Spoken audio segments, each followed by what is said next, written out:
Dear students, welcome you. Welcome you all to today's grammar class or English class. In our last class, we discussed about kinds of verbs. Out of them, it was clear that from the last class, we came to know that there are two kinds of verbs, as main verb and a helping verb. Main verb is working as the prominent verb in the sentence. It works. It works as the soul of the sentence. It helps the sentence to express the meaning or work in the sentence. But helping verb is there to help the main verb to be expressed completely. And in some cases, it is also used as the principal verb or prominent verb. Yes. Generally, the main verb produces work. It is an action. Yes. It says something is done. It says the subject does something.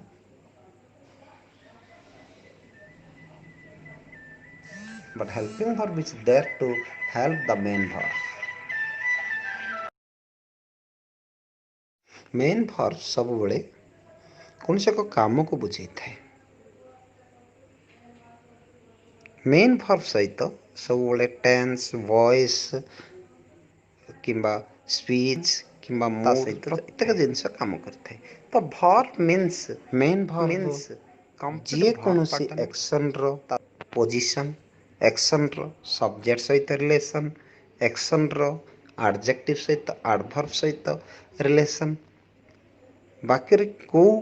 Time सहित action करिवो बाक्य को tense सहित action करिवो ताहा verb ही निर्णय करते बा verb द्वारा ही परिचालित होता है so verb is very important part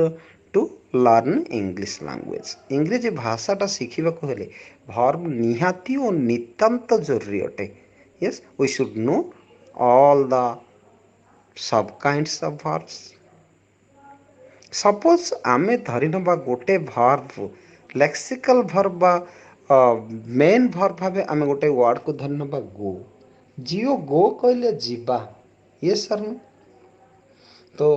it has many forms यार गुड़ाए फॉर्म रही जमती गोरु वेंट करि परिबा गोरु गन करि परिबा गोरु गोइंग करि परिबा गोरु टू गो करि परिबा गोरु टू हैव गन करि परिबा गोरु सालर विल गो करि परिबा yes should go would go will go shall go करि परले तो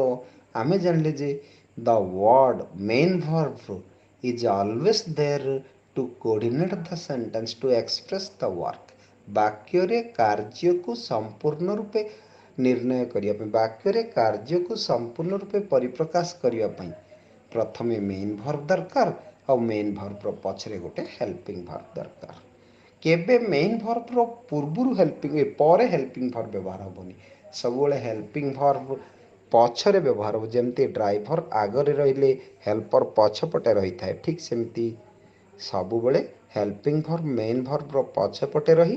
बा पूर्वर रही ताकू एक्सप्रेस करेब कंप्लीटली यही आमे जमती कहूचे हरी प्लेस क्रिकेट बोली कहूचे हरी प्लेस क्रिकेट रो पूरा अर्थ है हरी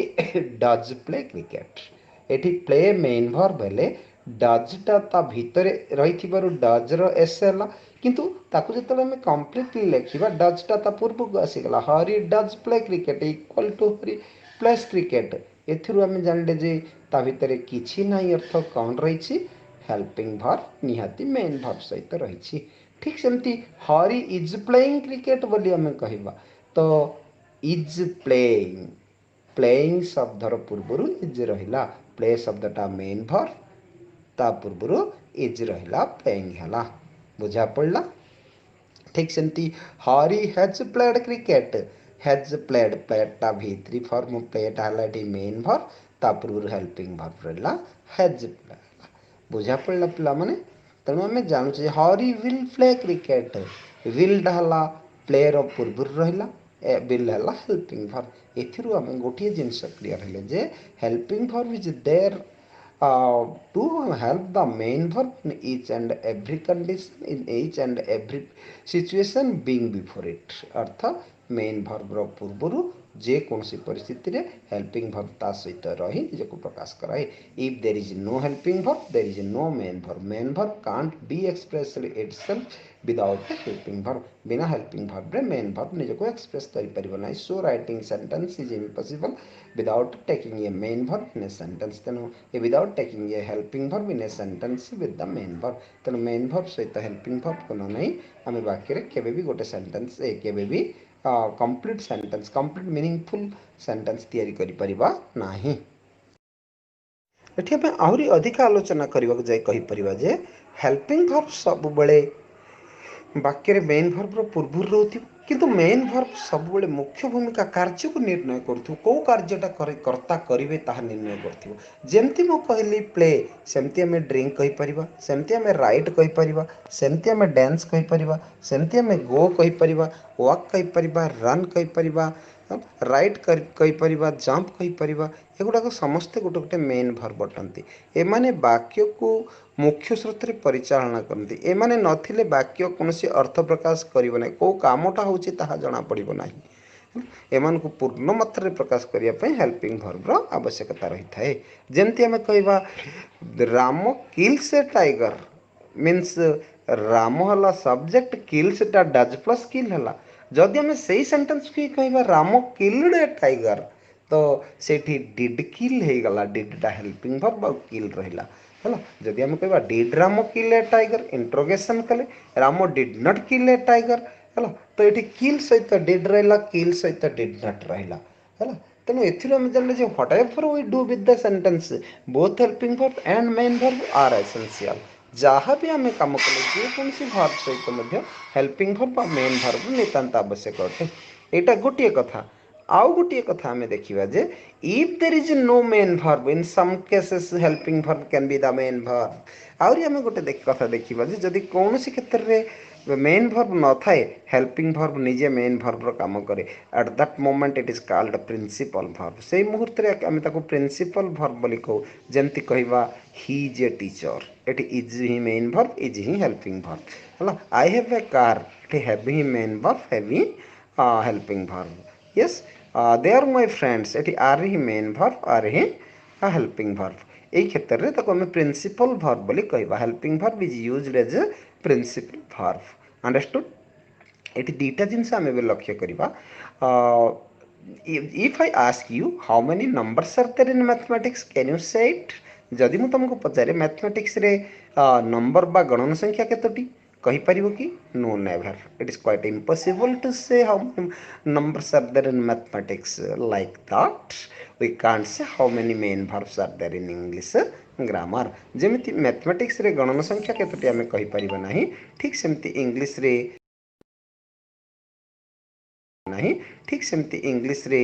मेन भर्ब केतोटी आमे कहि परिबा नाही can you ever count the number of works आमे भी केबे गणी परिबा कि आमे केतेटा काम करूछे अच्छा आपण मन कहले केते काम आमे करूछे डेली केही भी कहि परिबा नाही सर 5टा काम परिबा नाही सर 5टा काम करूछे 10टा काम करूछे 20टा काम करूछे 100टा काम करूछे ताठू अधिका निहाती रहि जाइथियो जन कहला सर रहि जाइथियो अधिका निहाती रहि जाइथियो जन कहला सर आमे 10,000 काम करूछे आ गोटे के कहि दबो 10,001 काम करूछे सो काम असंख्य अटे जेहेतु काम असंख्य अटे तेनु वर्ब मध्ये they can be segmentized they can be divided into sub categories which are called sub kinds of main verbs किंतु से गुड़ाक सब कैटेगरी सब काइंड रे डिवाइड हो पारे जहाँ को आम कौन बोली कहि परिबा सब काइंड्स सब कैटेगरीज भर्ब बोली कहबा मेन भर्ब बोली कहबा एबे हम देखिबा जे मेन भर्ब केमते सब कैटेगरी हिची तापर हम हेल्पिंग भर्ब को जीवा हैला so main number of main verbs are unlimited but they are divided into two kinds किंतु से माने कौन अटंती दुई प्रकार विभक्त होती as finite verb and non finite verb जहाँ को कि आम ओडिया समापिका क्रिया और असमापिका क्रिया बोली कहबा अच्छा एठी फाइनाइट कौन और नॉन फाइनाइट कौन ना फाइनाइट नॉन फाइनाइट भितर एतिकी जे a verb which is able to make the sentence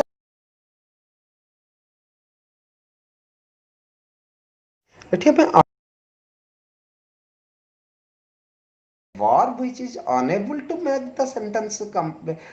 completely express, ବାକ୍ୟକୁ ପୂର୍ଣ୍ଣ ରୂପେ ପ୍ରକାଶ କରିବାରେ ସାହାଯ୍ୟ କରିବା, ବାକ୍ୟକୁ ଆଂଶିକ ରୂପେ ପ୍ରକାଶ କରିବାରେ ସାହାଯ୍ୟ କରିବା। ହେଲା, ବାକ୍ୟରେ ସମ୍ପୂର୍ଣ୍ଣ ଭର୍ବର କାର୍ଯ୍ୟକଳାପଟିକୁ ବା କ୍ରିୟାଟିକୁ ପ୍ରକାଶ କରିବା, ବାକ୍ୟରେ ଭର୍ବଟିକୁ ଆଂଶିକ ଭାବେ ପ୍ରକାଶ କରିବା, ବାକ୍ୟରେ ଭର୍ବକୁ ଟେନ୍ସ ସହିତ ପରିପ୍ରକାଶ ଘଟାଇବା, ବାକ୍ୟରେ ବିନା ଟେନ୍ସରେ ପରିପ୍ରକାଶ ଘଟାଇବା, ବାକ୍ୟରେ ଟାଇମ୍ ସହିତ ଭର୍ବକୁ ପରିପ୍ରକାଶ ଘଟାଇବା, ବାକ୍ୟରେ ବିନା ଟାଇମ୍ରେ ପରିପ୍ରକାଶ ଘଟାଇବା। ହେଲା, ଇଟ୍ ଇଜ୍ କରେକ୍ଟ। ଯେତେବେଳେ ବାକ୍ୟଟା ପୂର୍ଣ୍ଣ ରୂପେ ପ୍ରକାଶ କରିପାରି, ବାକ୍ୟରେ ଭର୍ବ ପୂର୍ଣ୍ଣ ରୂପେ ପ୍ରକାଶ କରିପାରିବ, ବାକ୍ୟରେ ଟେନ୍ସକୁ ନିଜ ସହିତ ନେଇକି ପ୍ରକାଶ କରିପାରିବ, ବାକ୍ୟରେ ଟାଇମ୍କୁ ନିଜ ସହିତ ନେଇକି ପ୍ରକାଶ କରିପାରିବ, ସେତେବେଳେ ଆମେ ତାକୁ ଫାଇନାଇଟ୍ ଭର୍ବ ବୋଲି କହିବା ବା ସମାପିକା କ୍ରିୟା ବୋଲି କହିବା। କାରଣ ସମ୍ପୂର୍ଣ୍ଣ ବାକ୍ୟକୁ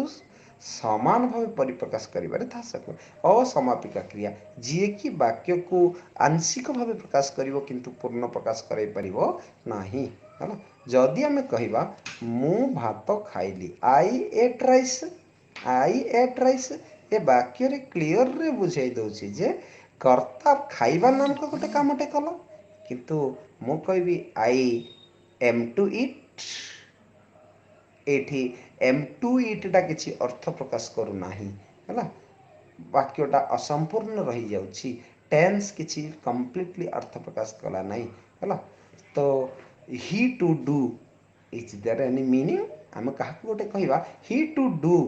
ଦିସ୍ ୱାର୍କ, ସେ ହସିବ, କହିବ ପୁରା ବାକ୍ୟଟା ଭୁଲ, ପିଲାଟିକୁ ସେଣ୍ଟେନ୍ସ ଜଣା ନାହିଁ, ପିଲାଟିକୁ ଟେନ୍ସ ଜଣା ନାହିଁ, ପିଲାଟିକୁ ଫାଇନାଇଟ୍ ଭର୍ବ ୟୁଜ୍ କରିବାର ଜଣା ନାହିଁ ବୋଲି କହିବ। ୟେସ୍ ଅର୍ ନୋ?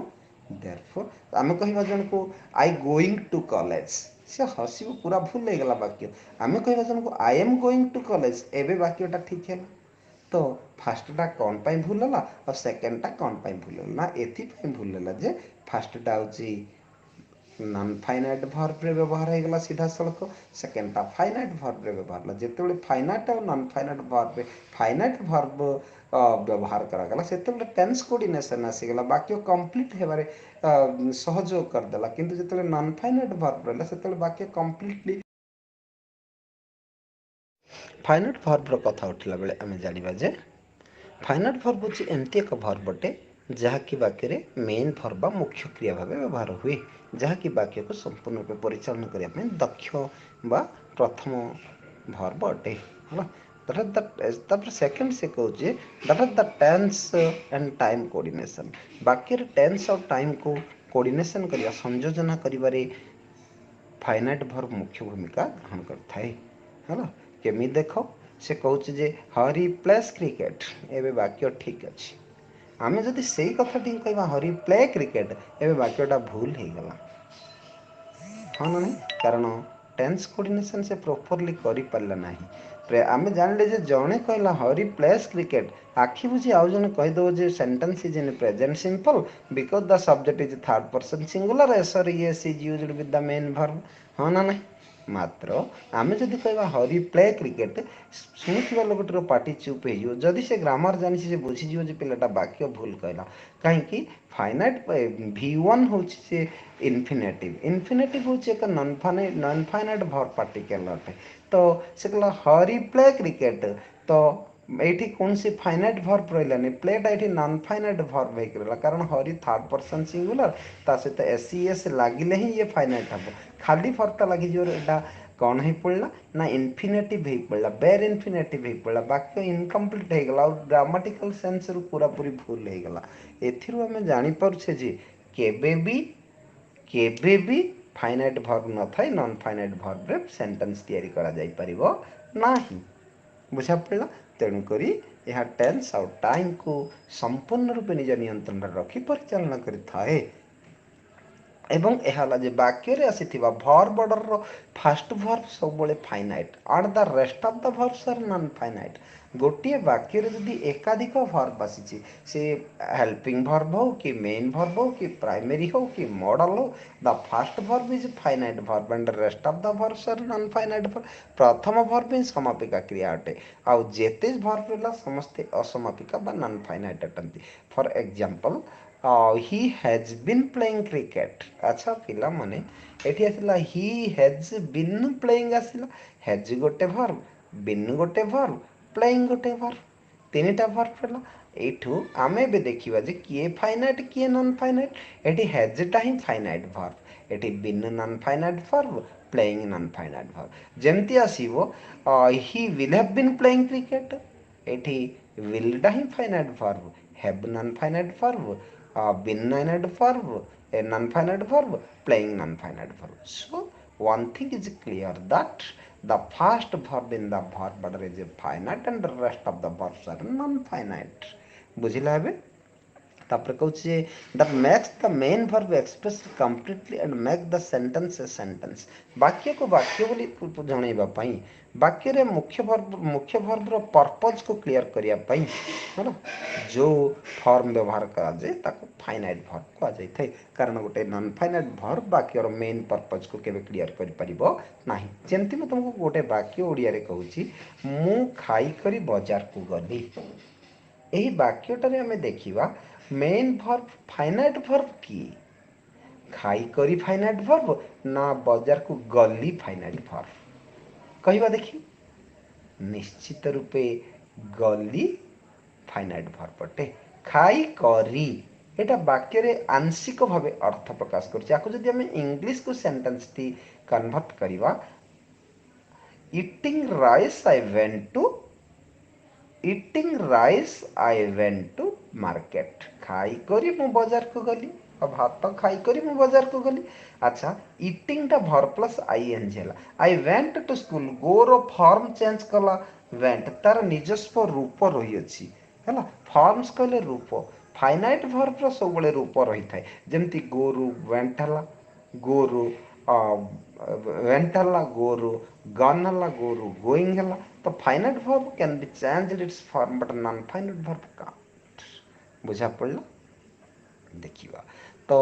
सबुबले आम जानते टेन्स आउ टाइम सहित रही वर्ब जार फॉर्म्स अच्छी वर्ब फॉर्म्स अच्छी जहाँ किसी की बदली पड़ुथिबो ताको आमे कौन बोली कहबा फाइनाइट वर्ब बोली कहबा but non what are the non finite verbs let's discuss now एबे आमे देखिबा जे नॉन फाइनाइट वर्ब गुडा कौन अटंती ये सर नो जीए वाक्य को आंशिक भाव अर्थ प्रकाश कराए जीए वाक्य को कंप्लीट करबा पई कम्प्लीमेंटरी पार्ट भावे प्रेडिकेट पार्ट रही थाए ताको हमें कौन बोली कहबा सब बळे सब बळे नॉन फाइनाइट वर्ब बोली कहबा जेमति कहले जे ही न्यू टाइपिंग बोली कहले ही न्यू टाइपिंग अच्छा ही कहले सब्जेक्ट हला नोरो पास्ट न्यू हला he knew typing type plus ing I typed a letter टाइपटा वर्ब व्यवहार हला एठी type plus ing equal to typing एठी मध्ये टाइपटा वर्बटा किंतु वर्ब सेंस व्यवहार नै कि नाउन सेंस रे व्यवहार हला टाइपिंग नामक गोटे काम जोटा कि कौन अटे एठी नाउन सेंस रे बोले चिराउंड सेंस रे व्यवहार हला एठी वर्बल नाउन भाबे व्यवहार हला टाइपिंग बोली गोटे कामटा को जानिछि बोली कहला बा गोटे जिनिस को से जानिछि बोली कहला हला so students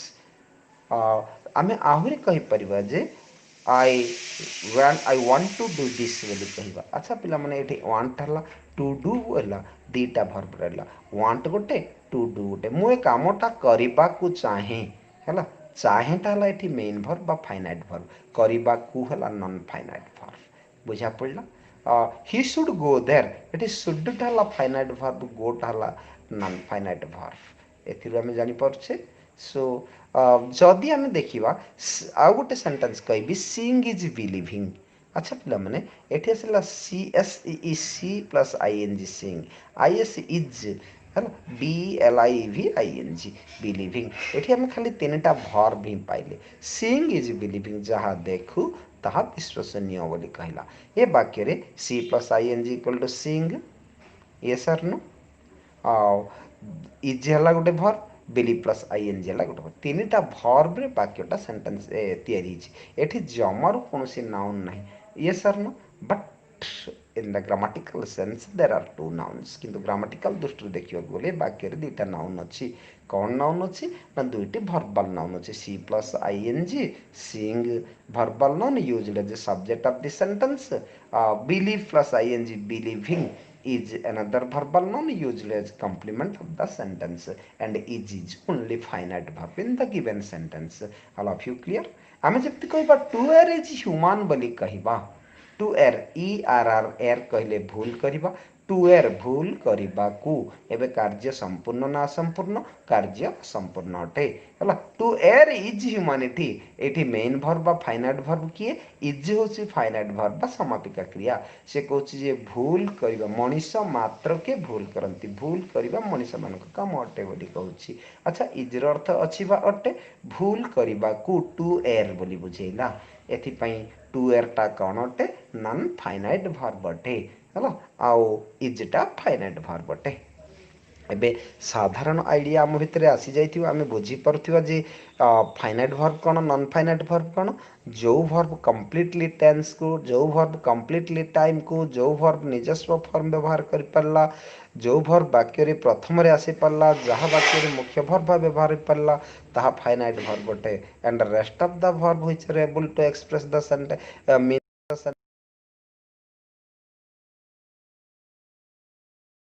to express the meaning partly these are called non finite verb बुझा पड़ला पिला माने